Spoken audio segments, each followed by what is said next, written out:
It's wonderful. Aloha, everyone. Good morning from Oahu. I'm very happy to join you this morning.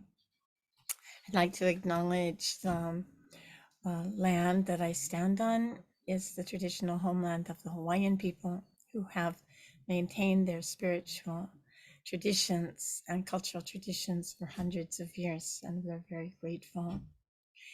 So I'm looking out over the Pacific Ocean, and we have a nice team of volunteers here this morning. So it's a beautiful day and a great day. I really appreciated sitting with you folks this morning. It was lovely. The topic that we're going to take up today is Dharma friendship and the concept of community. Can everyone hear okay? Good. Okay, great. So I think this is a rich topic, and I thank Rebecca for suggesting this topic. It gives us lots of scope for sort of exploring what we mean by spiritual friendship, Dharma friendship, and what we mean by Dharma community, spirit or concept of community. So it sort of naturally falls into two different sort of explorations. The idea of spiritual friendship. What do we mean by spiritual friendship? Well, in Sanskrit, the word is Kalyana Mitra. Kalyana Mitra could be translated as spiritual friend or as Dharma friend, and it's a central concept in early Buddhism. In the text, the canonical discourses state that companionship with the wise nurtures our spiritual and personal development. As we progress, we listen to good advice, rational faith, noble thoughts, clear thinking, self-control, good conduct, conquest of the hindrances, gaining of wisdom, and consequently liberation. So, gee, that's a lot, isn't it? I mean, did we really expect that spiritual friendship would yield all of these benefits?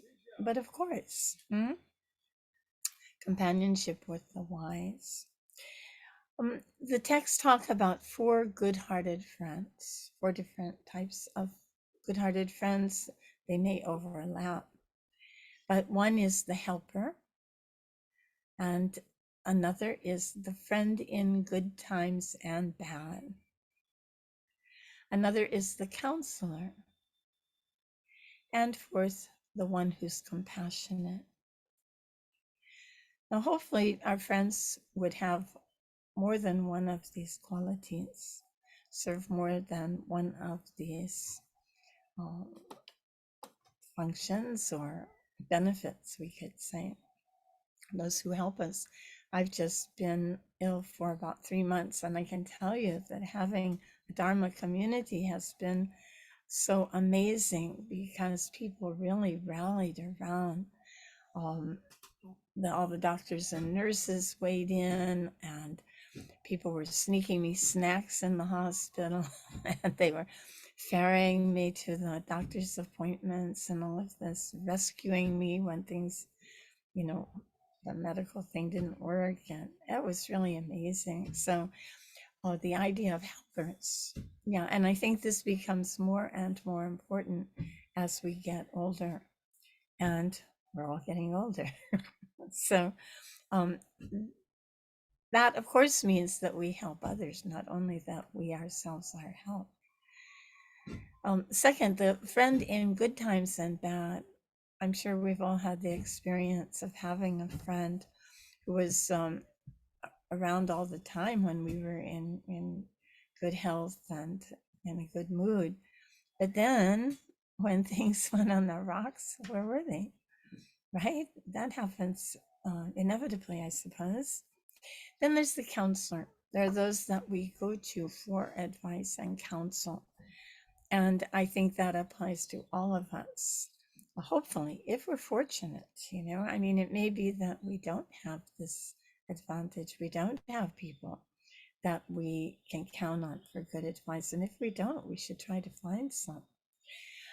And then, fourth, the one who's compassionate. Of course, we expect everyone in the Dharma Center to be compassionate, don't we? So, but of course, it all begins with us. If we are compassionate, we will definitely attract naturally compassionate friends and companions.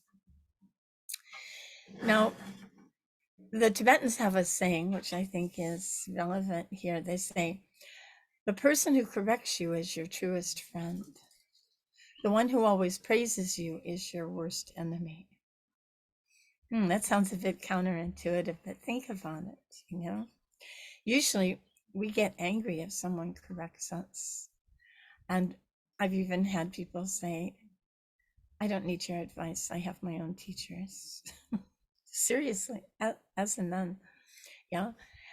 But in fact, according to this advice from the wise, which are some of the most amazing Tibetan lamas, the one who corrects you is your dearest friend. Otherwise, how do we improve? How do we even know our weaknesses? We may have an idea, but we don't know how we appear to others, how we affect the lives of others. It can be for good or for ill. But if someone helps us out on the path and says, you're not listening, oh, that's a great gift, isn't it? If someone were to remind us that we need to do more attentive, compassionate listening, that would be a great benefit to us, right? And of course, that friend will take a risk in saying so, in making a correction. But for us, it's a great gift. Second, the one who always praises you is your worst enemy. Oh, how does that work? I thought people that praised us were our friends. Well, according to these great lamas, when people praise us, there's a danger that we will get arrogant. We will get proud. Of course, we all have qualities, and I think it's a good idea to pat ourselves on the back when we do something right. There is a trend toward self-deprecation and what do they call self-loathing or whatnot in the United States. So interesting that in American society there are so many people who apparently don't like each other. Some of the Burmese masters, I remember we had a Burmese teacher who came through and he gave a week-long retreat, and at the end he asked his translator, what does self-loathing mean? He wasn't familiar with this concept. I'm not sure how to explain it. Maybe it's our insular society. We all grow up with our own beds and our own toys and our own rooms, and sometimes we're not well socialized. Whereas in many other cultures, people are living in close contact in communities with their family members, extended family members, and maybe they have more experience in getting along. In any case, those to think that praise is not necessarily it can be beneficial for encouraging us on the path, and of course we want to take everything as the path, don't we? So on the other hand, we have to be careful with it because we can become proud and arrogant, and that will be a huge hindrance. It's apparently one of the greatest hindrances to Dharma practice, to progress on the path to awakening, is arrogance, pride and arrogance. So in the Pali Canon, the early Buddhist canon, in the Upada Sutta, there's a conversation between the Buddha and his disciple Ananda. Ananda was his cousin and was also his close companion and attendant. He took care of everything, making all the arrangements for lunch and teachings and so forth. And in this sutta, Ananda enthusiastically declares, "This is half of the holy life, Lord. Admirable friendship, admirable companionship, admirable camaraderie." And the Buddha replies, "Don't say that, Ananda, don't say that. Admirable friendship, admirable companionship, admirable camaraderie is actually the whole of the holy life. When a monk has admirable people as friends, companions, and comrades, he can be expected to develop and pursue the Noble Eightfold Path. So this is an early translation, of course, so it's not gender neutral, but it does, of course, obviously apply to everyone and not just to monks. In the early days, the Buddha's listeners were primarily monks, also some nuns, but eventually he taught people of all different backgrounds. So we can say that this advice, that admirable friendship, admirable companionship, admirable camaraderie is actually the whole of the holy life. So we shouldn't discount the idea of spiritual friendship. We should value it. Now there's some other advice that comes in a later commentary. Those quotations are from the early suttas. But in a commentary called the Vimuttimagga, the Arhat Upatissa identifies the need to find a good friend in order to develop excellent concentration. The good friend should understand the following: the Tripitaka, that is the text; karma, the law of cause and effect; beneficent worldly knowledge. Oh, we wouldn't necessarily expect that. And the Four Noble Truths. So a good friend should be familiar with the Buddhist teachings, the Buddhist texts, and that should impel us all to study harder. If we want to be a good friend, we should know the Dharma well. Should understand the law of karma, cause and effect, obviously. Third, beneficent worldly knowledge. Well, so that's interesting. Here I've got some lovely workers, a whole team of Jamaicans and a French monk and a wonderful person who comes by and fixes things. So their expertise is, of course, the French monk meditates a lot. But the other fellow is basically a fixer-upper.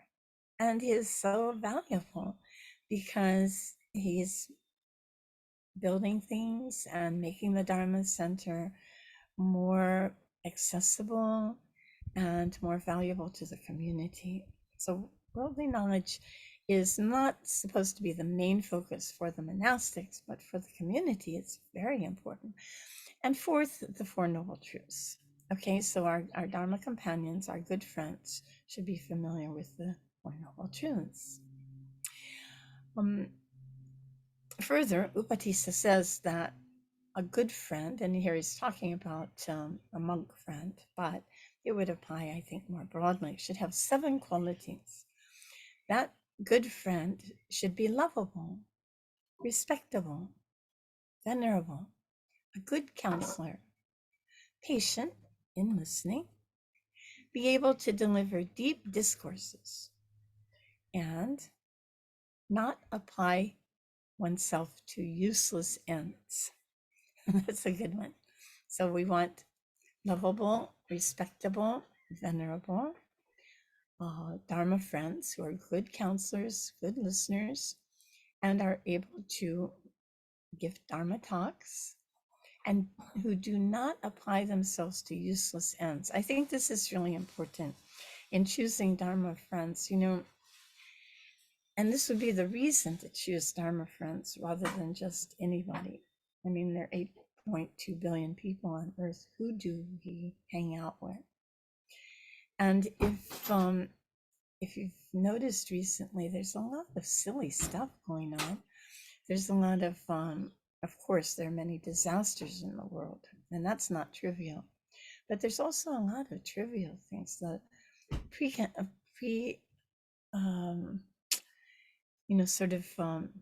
the intense concern with fancy foods, for example. Now, nothing wrong with foodies. I think it's very important, and it's great that now vegan is getting its due respect, and we're learning how to cook more interesting vegetarian food and so forth. On the other hand, sometimes it gets a little bit out of hand, right? People can go on and on. The restaurants are all concerned because they used to get people in and out the door in an hour, and now it's stretched beyond 2 hours because everyone is taking selfies with their lunch. Yeah, it's cutting into the restaurant owners' profits, and so they're really quite worried about that. So, choosing good friends, friends who lead us upward on the path. And of course, there are those that we will want to help, or who need our counsel, who need our advice. And I'm not saying that we should abandon them at all, but for our close circle, it would be best to choose people who are leading us on the path, upward on the path. Upward is just a figure of speech, but you know what I mean. So, now, of course, self-cultivation is essential. We need to meditate, and basically that's an individual endeavor.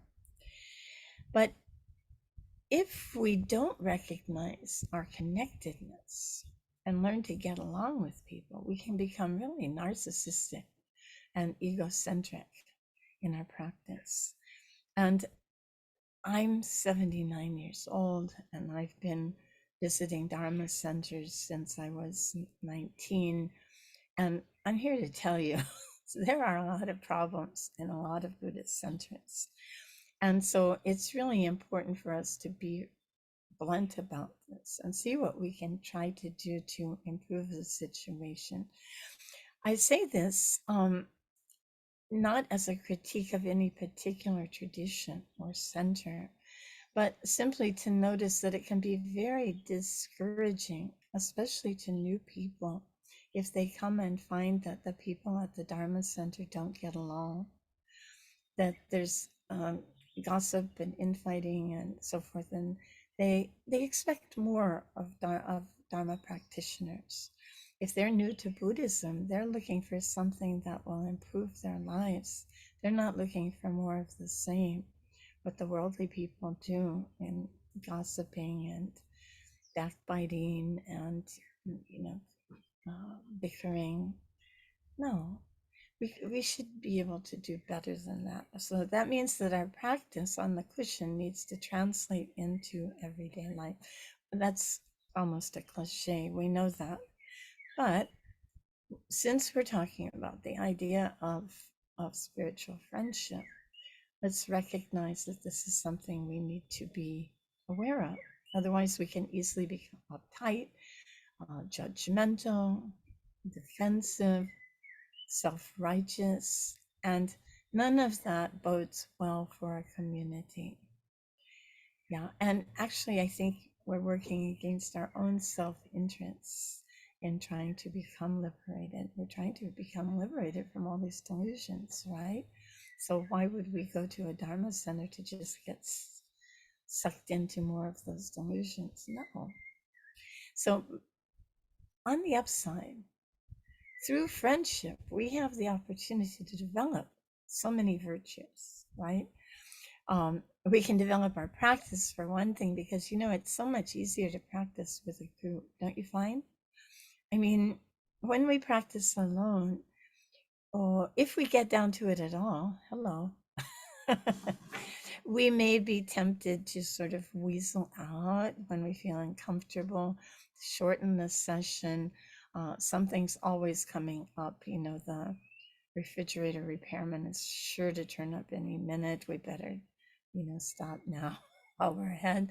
And so there's so many excuses we can make to not get down to the practice. Whereas if we're at the center, or maybe with just a group of close friends, it's so easy to practice because everyone's practicing, and out of respect, we want to continue without interrupting them, and so we complete the session, and that's to our benefit and the benefit of our spiritual friends. So Through spiritual friendship, we can develop so many virtues, not only discipline in our practice, but also generosity, compassion, patience, and forgiveness. Okay, so forgiveness is an interesting topic that could be the subject of an entire talk. But we all need patience, we all need compassion, and we can all improve in generosity. Now, generosity would apply not only to material things, let us remember. As spiritual friends to one another, we should also remember that there's a lot of work to be done around this center. And we all benefit from a center. And yet sometimes most of the work falls on a few shoulders. So we want to appreciate people like Rebecca who take responsibility for organizing these gatherings. It's amazing. An excellent communicator who's willing to take the risk of a faulty Zoom transmission, you know, and is willing to put in the time to help others gather to practice. So she and so many others, a lot of time and energy goes into this. So appreciating their generosity and trying to develop it ourselves. If we pitch in, many hands make light work after all. So then the center will grow and develop and be a place of practice for more and more people. That, of course, harkens back to our earlier sort of discussion about making the Dharma Center a place where people want to come. See, and that's important, yeah, especially for new people, for the younger generation. After all, we're competing with so many other activities, so many interesting activities. People could be going to Burning Man, or they could be going to, all these trendy activities. And so why are they going to come to, they could be going to a Christian church where they get free coffee and donuts, And what do they get when they come to the Buddhist center? Sit quietly. What? How can we compete? Right? So we want to make the Dharma Center a happy, loving place where people feel comfortable and content and get some benefit in their spiritual development. So this brings us to the topic of creating community. There's a quotation that says, "We express our gratitude." It was in your liturgy this morning. I picked it up. It's a beautiful phrase. We express our gratitude by accomplishing the way together. We express our gratitude to our foremothers, forefathers, by accomplishing the way together. That's beautiful. So, as I mentioned, we were discussing our discipline is often better in a group. And so this is a good reminder that we're all in this together, and we can, like rowing a boat across the ocean of samsara. If we paddle together, we're going to get there faster. So now, in creating a community, there's some things that are really super important. One is keeping the precepts. Traditionally, this meant, no killing, lying, stealing, and so on, no sexual misconduct, and no intoxicants. And I think in the Zen context, it focuses more on the Bodhisattva precepts, the compassion, and so forth. But I think all of these are important because, as we know, many Dharma centers have gone, and entire institutions have gone on the rocks by not following the precepts. And so we all want to be attentive to respecting one another, respecting the precepts that the Buddha taught. The Dharma Center, I know, I've been to centers where it's just sort of like a mating game, people hooking up here and there. But that's not what we're here for, right?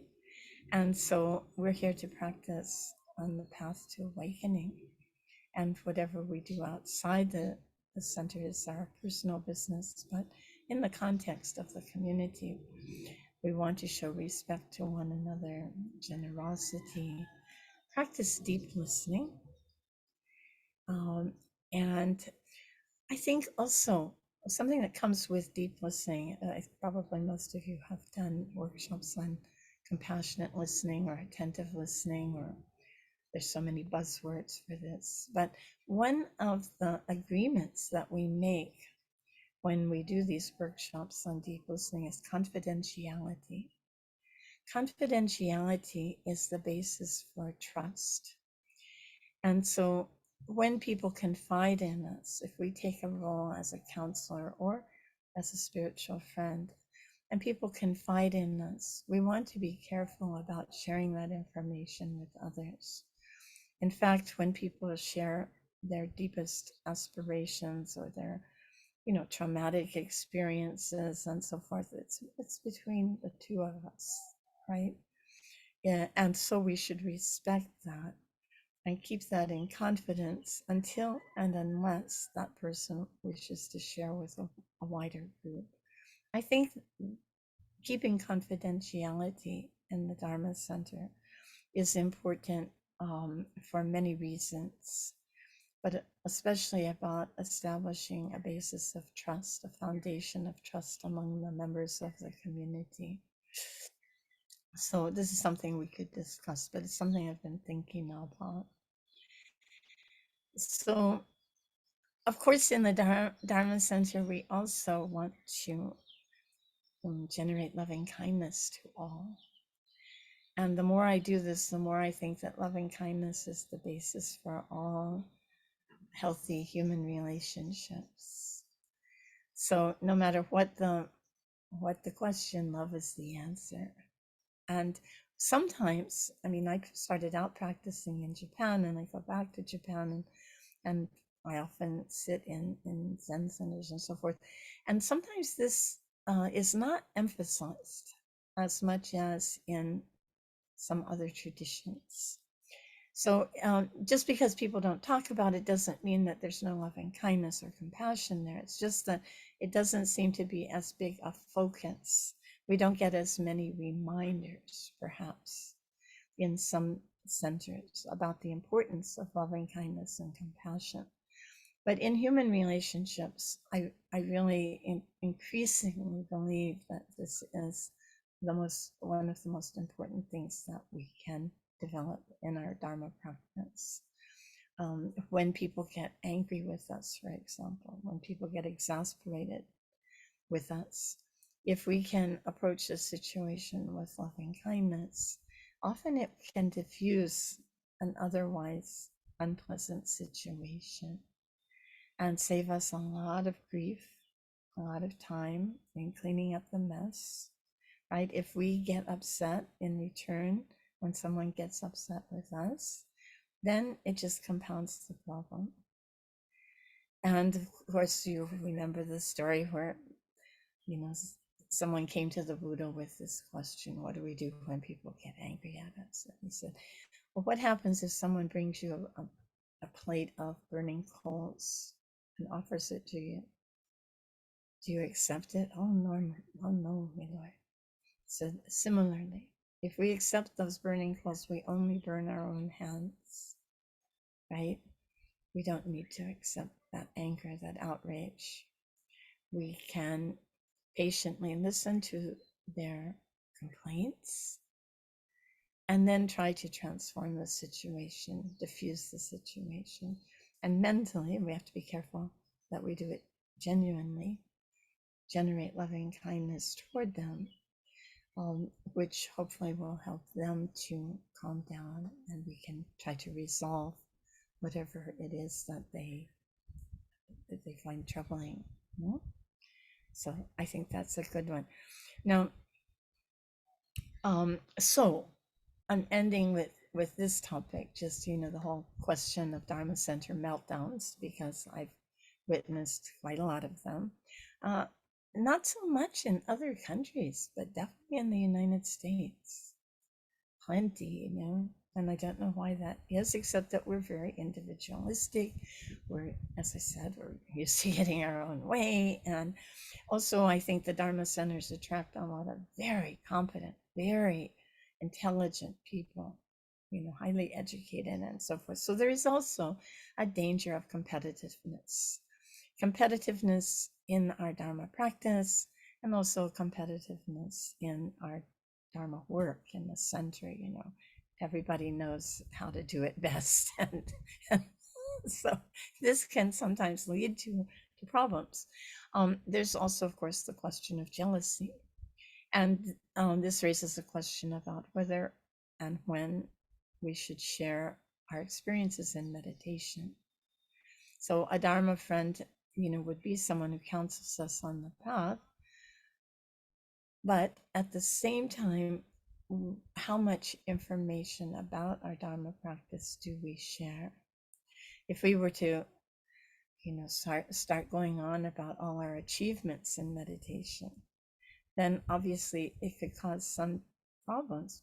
People could feel, oh, I'm not getting those kinds of experiences. There's a story that Goenka tells. I've done rather a few Vipassana courses. And the first time he went down to a Vipassana center in Rangoon, he was still quite young then, and he was his family were multimillionaires, but he had suffered from migraine headaches. Maybe some of you have done Goenka courses and know this story. And finally, in exasperation, before becoming a morphine addict, he decided to go down and try a 10-day meditation course. And of course, he was a Brahmin, so going to the Buddhists was kind of a big deal. But in any case, when he went there, at the lunch table, people were talking about their experiences in meditation. Oh, I heard, Dharma sounds, and I saw lovely visions, and on and on and on. And he thought, well, that's not happening for me. I think I'm in the wrong place. So he tried to escape. And he was just leaving out the gate of the meditation center when the woman who organized the course, the 10-day course, saw him and said, oh, sir, where are you going? He says, I am leaving. This scene is not for me, he says in English. This scene is not for me. She said, oh, well, what happened? And he said, wow, I thought, some people are having visions and hearing divine sounds and having all these amazing experiences, and I'm not getting anywhere. She said, oh, but that is not the point of meditation. The point of meditation is not to see divine visions or to hear divine sounds. It is liberation. So anyhow, one way or the other, she talked him into returning to the course. And by the end of the 10 days, his migraine headaches were gone. So he later became a very popular meditation teacher. You can even hear his discourses on YouTube. So this points out the dangers of competitiveness in spiritual development. And we do want to be aware of that. Is it helpful? Whenever people would go to Goenka and say, oh, I saw this in my meditation, blah, blah, he would just say, just keep sitting. Just keep sitting. And we would quote him because it was so cool. We would just say, no matter what happens, you go to the Pure Land, you go to whoever you go, just keep sitting. So with this as an introduction, and I hope I haven't offended anyone by raising some of these difficult issues, but it's all in a spirit of Dharma friendship. And I'd be happy to hear your views. If there are any questions or any experiences that you would like to share that may be helpful on this topic, please feel free. Rebecca, you want to